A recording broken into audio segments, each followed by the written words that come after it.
Speaking of which, they did some more WrestleMania setup this past Friday on SmackDown, which I'm gonna talk about real quick also. Oh Lord! So did anybody see SmackDown this past Friday?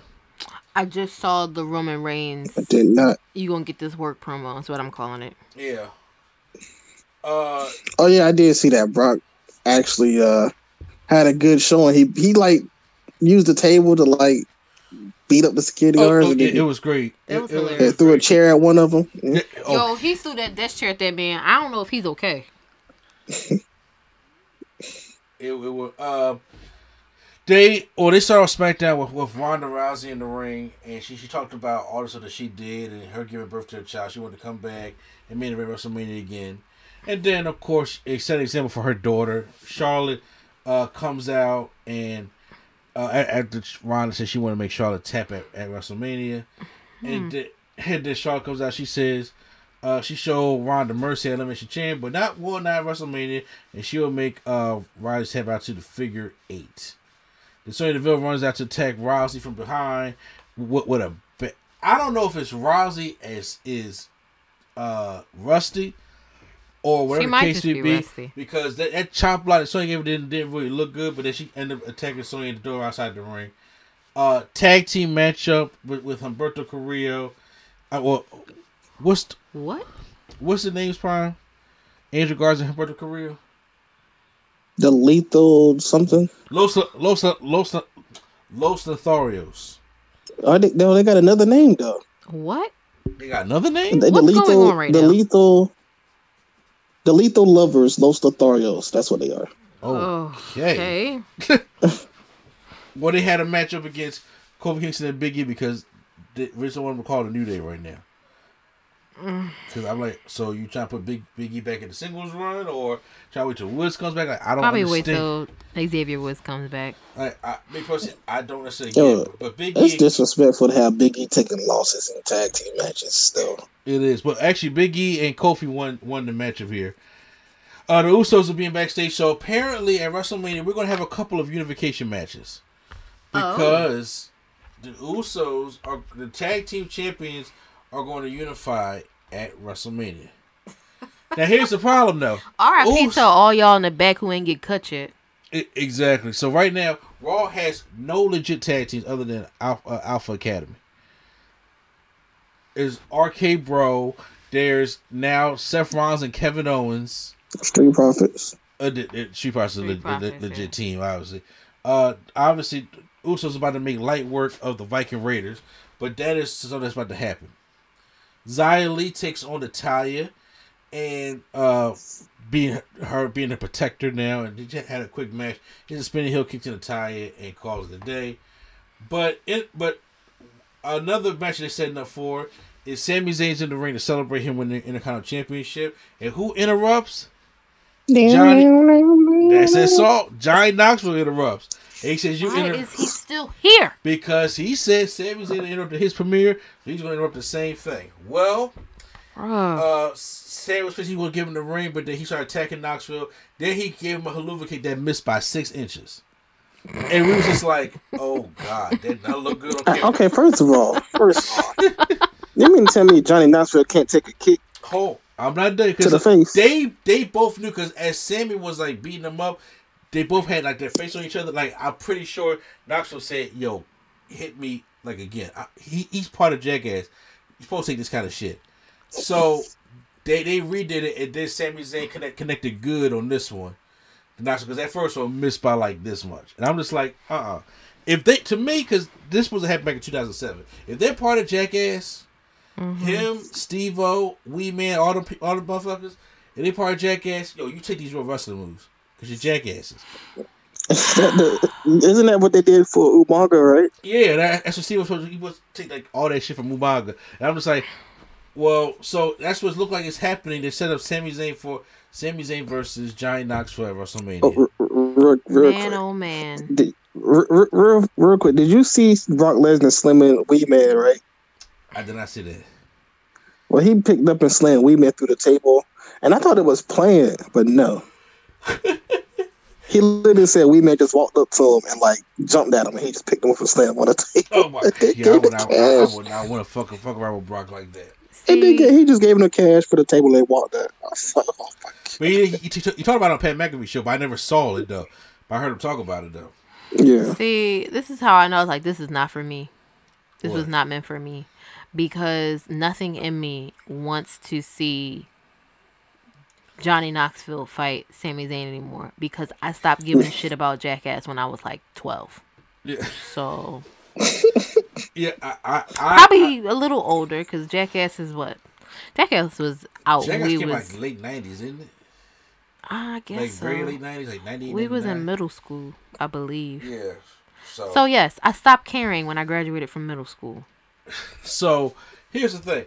Now everybody's like, well, why waste any kind of championship on that? Exactly. Well, backstage, Ricochet came up and offered a challenge to Sami Zayn for his Intercontinental Championship, and Adam Pearce granted it. So Ricochet versus Sami Zayn for the Intercontinental Championship. What I think it happened is somebody put out a good scenario. Ricochet beats Sami Zayn because, first of all, Knoxville and Sami Zayn does not need the Intercontinental Championship, and Knoxville should not be going out for no damn belt. But you have Ricochet do that, and then you finish out the feud with Ricochet and Sheamus wins his championship that he never won in WWE yet. The time he been winning. Okay. I So swear, he wait till I drop him carryover. to win the belt. I'm having a big problem with that. What'd you say? He waits till if he waits till I drop him to win the belt, Oh, I have a Sheamus? really big problem with. Yes, I just dropped him. Look, they could be playing something. Ricochet's all of a sudden started winning. Listen, I'm gonna tell you this. Sheamus, and I'm thinking if he wins a championship right from Sami Zayn next week, and then say you could build up to a Ricochet Sheamus match at WrestleMania, and Sheamus finally gets a championship that he never won, but he gets his win back on Ricochet. So he gets to be Grand Slam.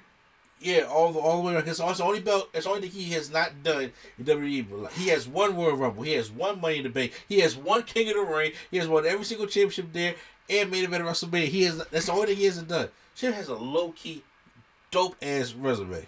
That's why he's still there. So when did he main event WrestleMania? Okay, he didn't main event WrestleMania. He was he had a World Championship match at Mania, obviously. So okay, so here's the real question: when does Ricochet's contract end? Because is this the his grand exit? If it was, they want to put him on TV. Because, we'll get to Cesaro in a minute.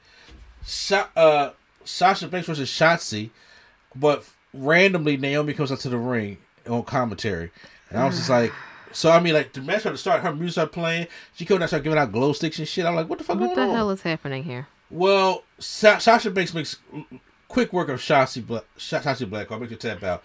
Poor Shotzi, okay? Poor. After the match, Naomi gets into the ring. She gets the microphone and she tells the crowd, "You are looking at the next new women's tag team champions." Girl, what? So Team Bad is back together to win championships. What? Why? Because they got nothing else for Sasha. And they have nothing else for any of them to do. Hence, your former WWE champion is now back in the New Day. Sasha. But even with that, first of all, these changes mean nothing. Nobody. I don't want to see a team. Here's the thing. They didn't even. It's lazy. Would I have loved to see a Sasha Naomi team up for the tag team championships and actually rekindle the Team Bad stuff and go over some old history? Sure, I did a better thing of going over old history in universe mode. Okay, so they damn sure didn't do that. By the way, check out my 2K17 universe mode. But they didn't do that at all. So. And she just came in there. I was like, wait a minute, what's up with Sonya Deville? The way they've been building that match, or the way Sonya not let this shit go. Oh no, you can forget about that. It's over now. I'm just like, because I thought they was gonna have their one-on-one match at Mania, and something like Naomi, like, well, when I win, can forget about that. You lose all your authority power. Because now we destroyed her first. We never knew in the first place why the fuck Sonya was targeting Naomi. Okay. And we never will. And we never will. And now her and Sasha's getting back together like, hey, Team Bad, let's go after Carmella and Selena Vega. I'd rather see Naomi versus Sasha Banks than see them two go after them pointless ass tag team championships. At this point, there are no legitimate women tag teams, correct? There's not one. That's why I said there are no. The most legit women's tag team you had is in Impact as the women's tag team champions, and that's the Iconics. Now, go with me here. Or I know Bellas. I probably just talking. What if they drop the women's tag team title? They just let them go. We unifying everything. They're not gonna do that because everybody gotta have the women gotta have a tag team title. The women should have tag teams then. What's a women tag team? You should at least have your fucking roster if that's what you wanted. I know. But honestly, I don't think that's what they want. We're speaking logically here, and that's not what's happening there. I mean, even from their roster that they have, they can still have women tag team, but they just don't. They don't build them. But even if there was a makeshift tag team that they could mold into an actual tag team, they just don't. Like, they do it for 2 weeks and then just stop. Like, remember when Naomi and Tamina was a tag team that they tried to take seriously? Or and they just stopped all of that out of nowhere. They just stopped out of nowhere. Yeah. Drew McIntyre taking on Madcap Moss. Why is they keep going on? It doesn't matter. He beats him with a nice looking Claymore kick. So then we get Roman Reigns makes his way out to the ring with the Usos upon him for the contract signing. So what we find out is that this is going to be a championship unification match. It's title for title. I wish we could have waited for SmackDown. What you say? I wish we could have waited for SmackDown to hear that news. We did. No, they broke it on Twitter like 2 a.m. Oh, okay. Because I'm not on Twitter. Okay. Oh yeah, no, that didn't come out on the show. Okay. Wow. Yeah. So it looks like what's going to be happening. Roman is out there with his security, and then Brock comes out, cowboy hat and everything, and then of course, Heyman calls the WrestleMania the biggest WrestleMania match in history, bigger than Hogan and Andre, bigger than Stone Cold and The Rock. Bigger than we can conquer Undertaker's undefeated streak. It's bigger than that. This is I think the third trilogy of matches that happened at WrestleMania, because you had Rock and Austin was a trilogy, and Undertaker Triple H was a trilogy. It should have been Undertaker Shawn, to be honest with you. It was Undertaker Triple H, but now we're getting Brock and Roman at the trilogy. Even their first one was the best one. At 31, 34 was the worst one. 34 was the worst because Brock was starting getting mad. And Brock was legit getting pissed. Okay, he was legit getting pissed. But I think this has the potential to be the best one. But you know what? I think them unifying the titles is the best option. I think Roman Reigns cut one of his best promos, because he was getting mad at Brock for disrespecting him. And he says, you know what, man? No, you ain't going to do all that. Because I'm telling you, all this right here, this is me. I own this. Okay? That WrestleMania sign up there, I am WrestleMania. You going to get this work. They want the commentators. They work for me. These my people. So Roman, I was like, bro, Roman, taking this. Is he okay? Taking this on the Sugar Hill. The Usos was basically like, all right, did you want to say this? Throw this in there, too. And he said, them security guards in the ring, they work for me too. So they all turned to Brock, and Brock and? So Brock takes all of them out. And when I say take them out, Brock, it's just like, it looked like Brock was in a legit fight with him. You know how you see brawls, and all the security guards is waiting to just go to the next person to get punched and stuff like that? Like they fight Goldberg or something. Brock's like, fuck all that. He just threw shit at everybody. I really think Brock was pissed. He was like, he started. They all try to jump him. He's suplexing this guy. He throws the table at this guy. He throws the chair at this guy. Bruh. Takes the table and just runs down four of them. He ran him down with that table, and I was like, oh, man, that's crazy. The worst part, though, is my man that took the L from the desk chair, okay? Yeah. Because you can make a breakaway table and all. Ain't no breakaway desk chair. He said, oh, shit. That thing is I think he got it the worst because he squared up. Exactly. He definitely did. He put his hands up. So Brock said, "Yeah, nah."